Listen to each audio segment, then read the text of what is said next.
Stan, here we are. Reenacting time, sort of. It is relevant. There is a reason why I'm wearing this uniform. For those who know, I'd hate someone to come across this channel and think, what's this bloke doing? Did he ever serve in the armed forces? No, I didn't. Didn't at all. I've worked in engineering all my life, and most of my life, and 95% of it. And played rugby all my life. That's who I am as a person. Maybe there's somebody out there in a man cave who dresses as an ex-rugby player, or as someone who wears overalls for a living, but they've been a soldier all their lives. Get it? Anyway, so why have I got this uniform on? Well, it's not military service. I was in the Army cadets for. Someone might come on. I was actually talking to online to one of my old one of my mates. I'll get that later today about it because he was in the cadets with me. Army cadets, 1983. I'd say for a year, full on. Like, well, I didn't miss much.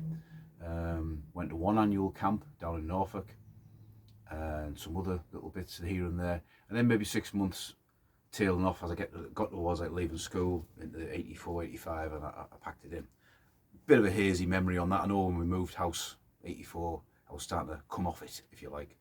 But I thoroughly enjoyed my time in the cadets, and I suppose people might say, in the Army cadets way, well, prove it. Well, for those who, I'm doing this video also because, what's in the bag, that's coming out today, what's in the bag. I'll do this first, actually. Militaria has been a light refreshment. Rugby's on soon. Done my duties this morning. Not like this, I'm not walking on the street like this.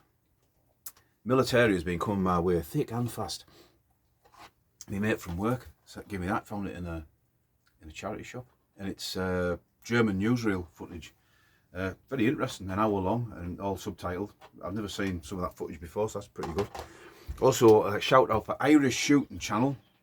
He messaged me the day we're in contact via WhatsApp, and he said, "Is this any good for you?" Well, this is a Bulgarian side cap, and I've undone the little doofers for the pro purpose of showing you.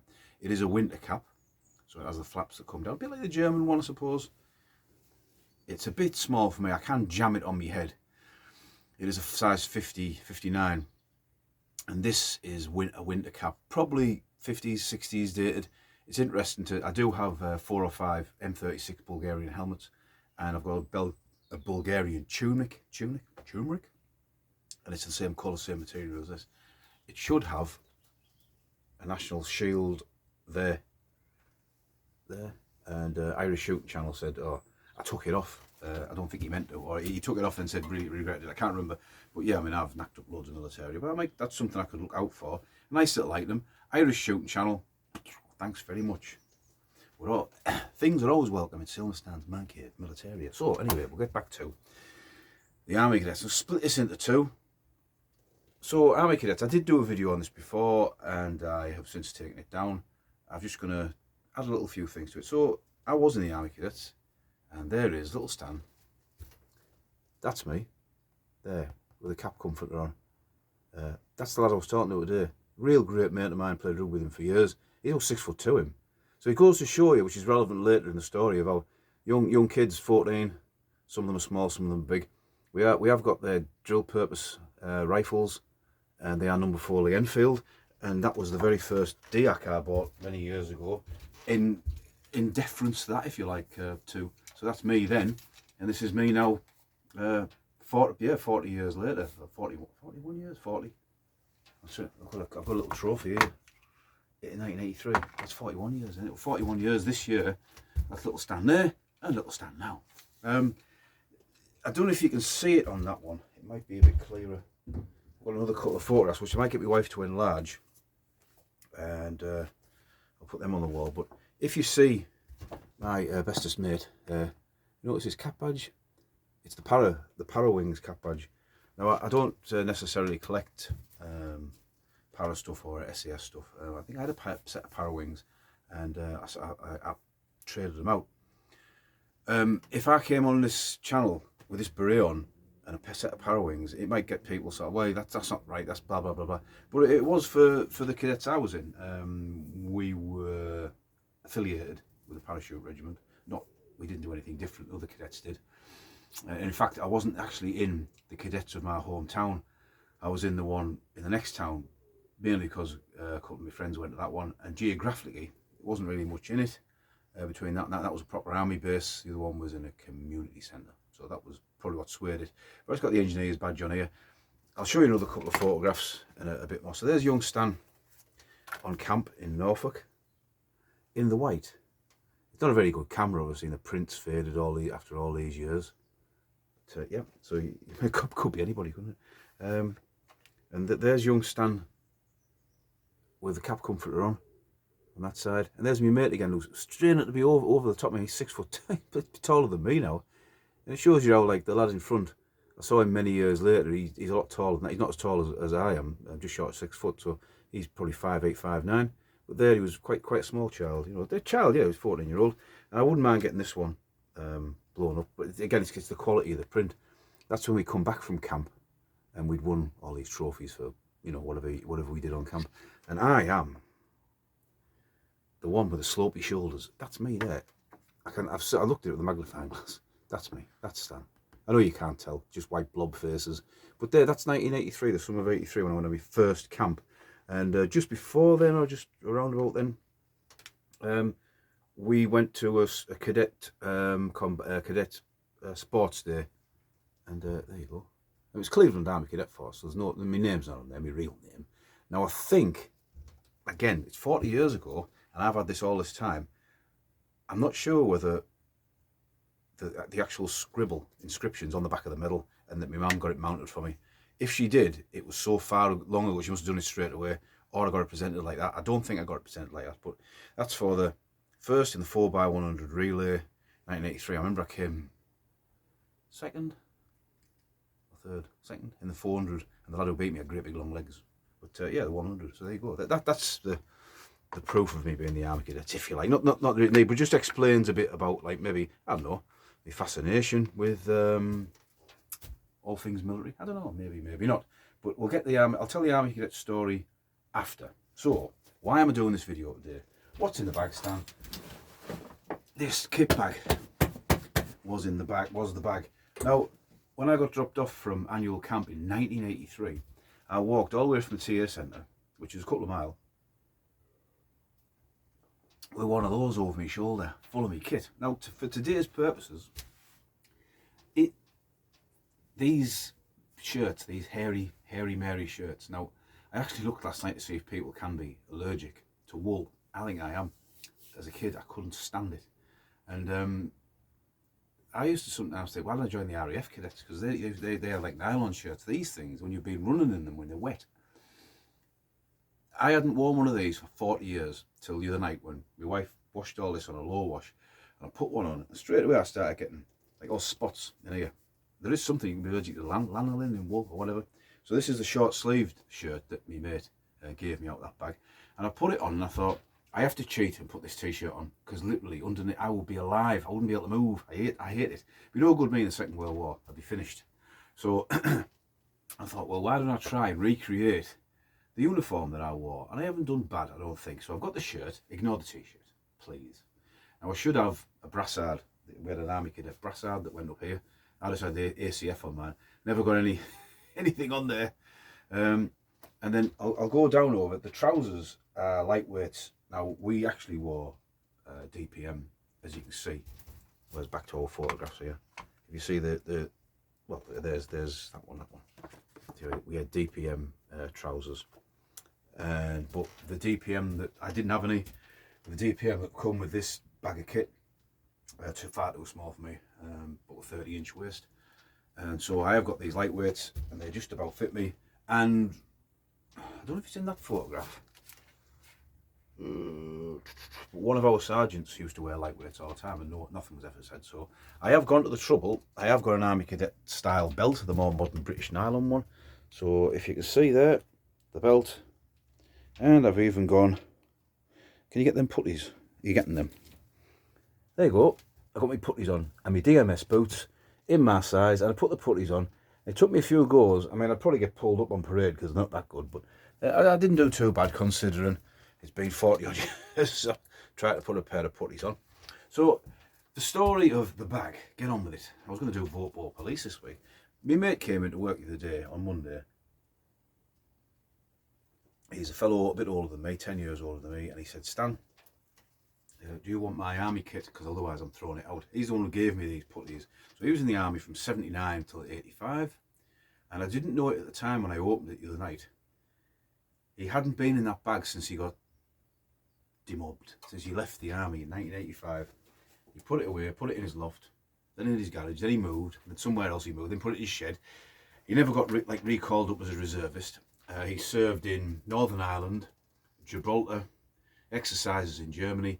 You know, the sort of, didn't go to the Falklands, but you know, the sort of, I'll say a standard, but atypical type of theatre that the British soldier was involved in the late 70s, early 80s. So his kit's in there. So apart from me taking it out the other night and get my wife to do a low wash on it, 'cause he said you better wash it, because it just smelled of storage stuff, you know. It was the first, a proper time capsule. In fact, his release papers and his dog tags were still in there. I went to work the next day, I said, do you realise all your paperwork's in there? He went, oh, is it? Can I have it back? I said, of course you can. Of course you can. So I took it back for him. What a nice bloke. And I did tell him the name of my channel. I hope he watches it.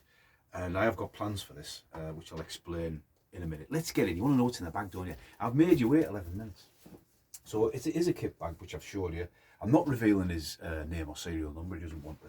So another one of those airy Mary shirts, which I like. Anyone who's ever wore them. My mate who I was talking to today, he doesn't live around here, and I showed him. He said, God, those shirts were awful. And they were. I mean, I think 85, according to my mate who gave me the bag, was when they changed it. It was bliss changing it into a more, I don't know what they were made of, type shirt. He said this was a number 2 dress belt, so he was in the light infantry. So there you go. He was just going to chuck it out. And I think that, you know, whilst it's not high-end collectible stuff, it's still, it's a soldier's kit bag from the Cold War, untouched, unearthed, apart from me washing it. And it does give you a good idea about the whys and wherefores and what soldiers wore in those days. A crap hat, bush hat, if you like. Only fits my wife's head. Woolly pulley jumper. I think it must have, like, over the years, like, it shrunk or something. It's quite small. If I put it on, it does feel constricted. It's a bit like this uniform I've got on now. At first I put it on, I thought, because we're used to low waist trousers nowadays, aren't we? And you get a bit older, everything sinks a bit. And elastic in our jeans. And I put this on, I feel alright. I was going to whip it off as soon as I finished, but I feel alright. I spend the afternoon in here like this. So there you go, woolly pulley jumper. A couple of little holes here and there, but relatively good nick. Period piece. I remember them very well. I mean, imagine finding an East German soldier's kit. You'd be, you know, maybe the British one's not as exotic, but still, I might actually use these. Army gloves. Pair of. Now, all right. I don't know if these are 68 pattern DPM trousers. So there you go. Maybe some of our DPM experts out there might be able to, because the label's gone on them. They've got a liner inside as well.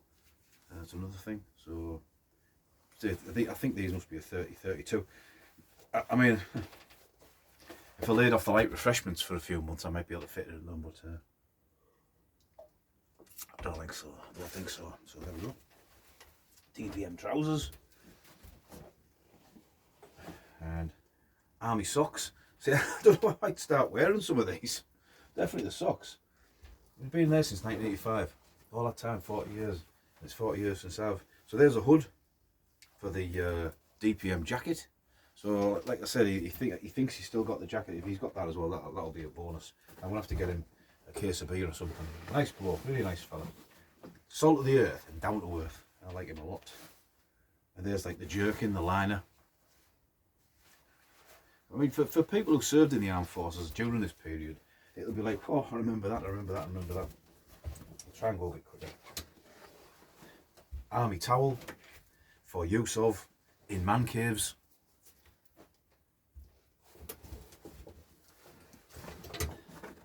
DMS boot, number 1. It's a bit bent from being stored. I've looked on the internet out there. I'm going to polish them and dubbing them when the weather gets a bit better outside and try and straighten them out with a hairdryer. DMS boot number 2. Fortunately, size 8, which is I'm not that. And in the very bottom, we've got to try and hide his name. army braces. And the one that I couldn't work out what they were until I got to the very bottom. Army plimsolls. that's just the icing on the cake for me. I said to him on Thursday, bloody hell, you even your little plimsolls, and he said that'll be for me basic training. Unbelievable that they're still in there. I mean, amazing stuff. I mean, there's the kit bag again. Does anybody know why there's green around it? Is that because does that designate infantry? So what my plans are, and this is probably going to be a when I'm off in a few weeks plan, we'll try.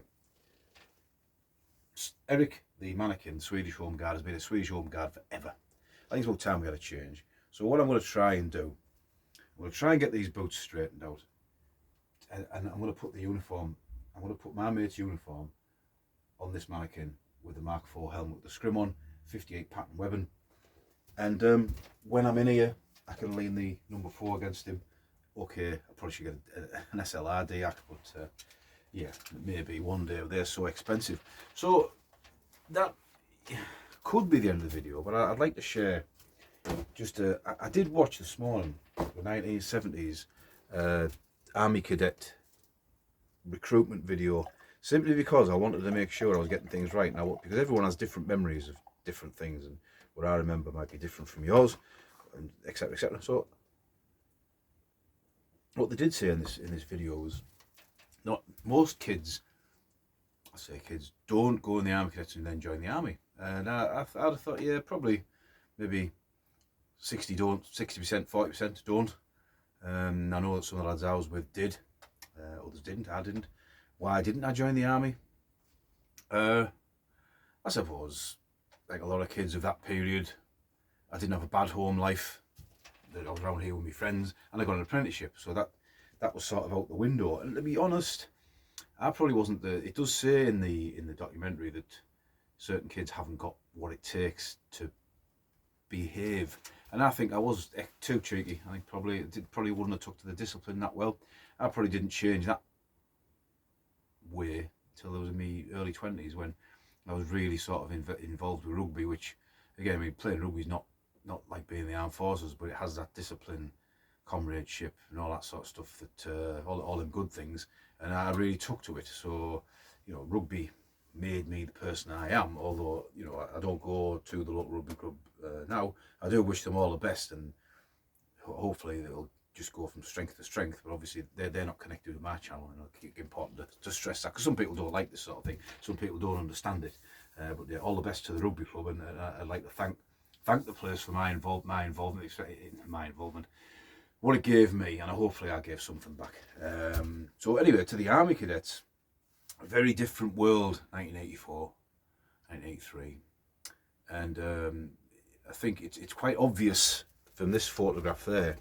If you think, look at me with the cap comforter, and my mate on the other side, we're about the same size height as we are now. So I was 5'10", 5'11", quite like that, when I was about 12, I think. Some lads don't, and also a lot of the lads in there was adult instructors. Obviously, I think it was 3. The one I was at, an older guy, lieutenant, a couple of sergeants, and the rest of the NCOs were sort of 16, 17, 18, and that is a big difference when you're 14 or 13 and you've got somebody who's effectively a man in charge of you. And it's I remember one day we all, three of us, went to the local seaside resort, swimming in the sea, got sunburned, cadets on the night. And my mate went with the crew neck shirt on like this because of the hairy shirts. I went a V-neck shirt. The NCOs took parade. The lads were 17-year-old, and one of them stopped and went to my mate, "What the is that?" And started tearing it. He had to get it off pretty quickly, and I'm stood there thinking, oh my god, now I've got one on as well. Now I can't remember if the adult instructor was present. I think he would have stepped in there, but I went to the toilet after parade and he sidled up me and went, "Get that t-shirt off." So I did. I took it off. We run down the streets with telegraph poles on our shoulders, sort of things like that. It was like a bit a complete difference between a 14-year-old small kid and a 17-year-old larger kid. I remember the lad in that photograph there, the smaller lad, he collapsed a few times on parade, just fell over, keeled over, you know. These things probably wouldn't happen nowadays, and all for the good, I suppose. I'm not saying the cadets was bad there. It was great fun. Again, comradeship, team building. We went on camp down to Norfolk, and we got to ride in Scorpion armoured vehicle. We did all sorts of exercises, and I remember being on like night exercises, and they were drawing straws. We were in a camp in the woods, and they were drawing straws for who's going to go on night patrol.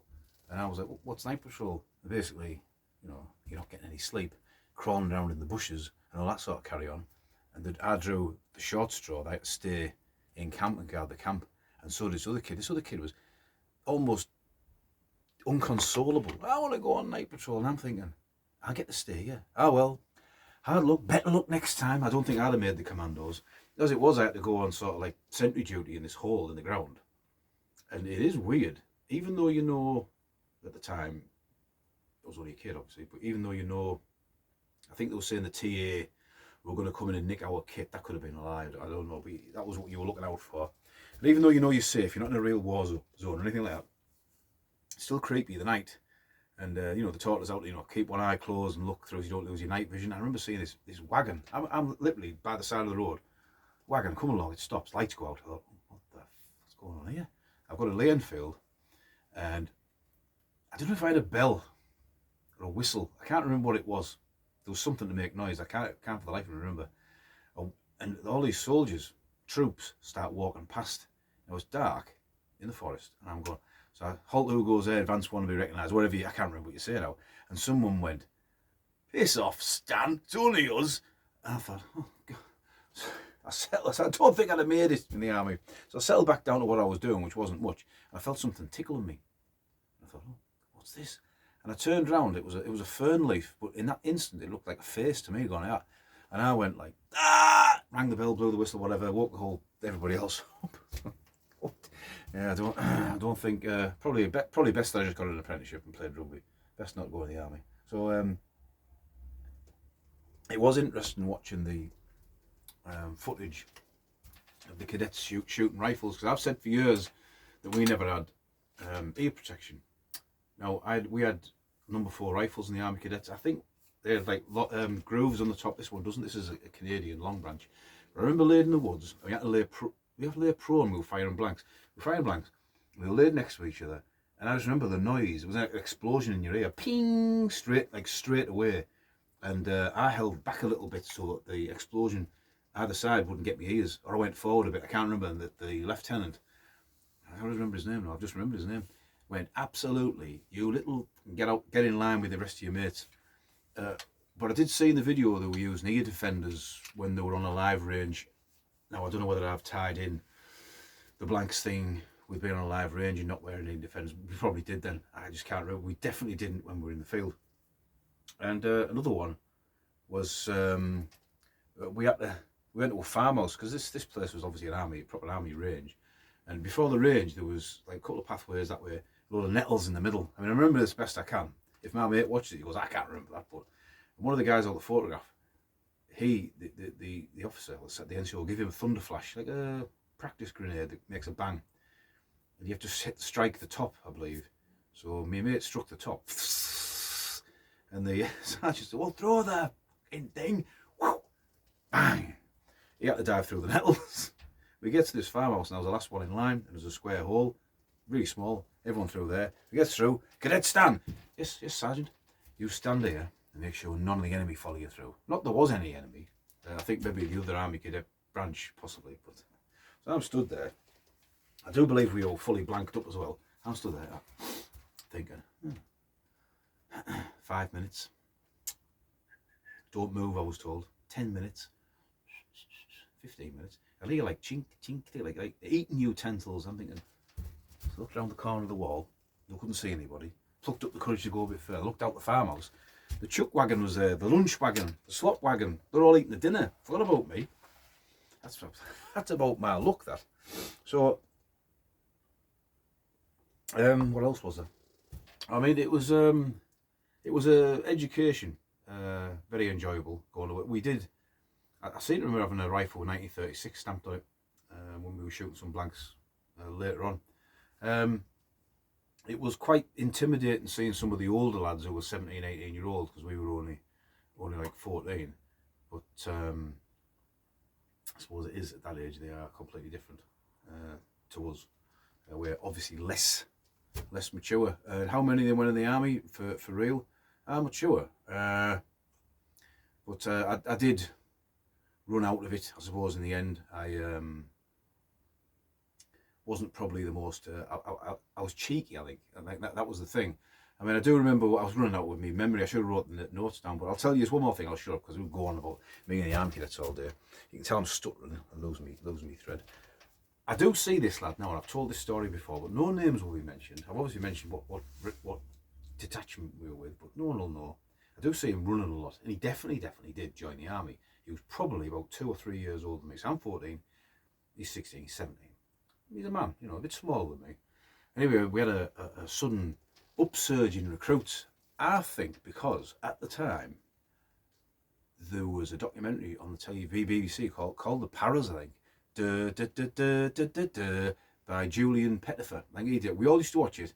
We had a surge in recruitment, probably due to that.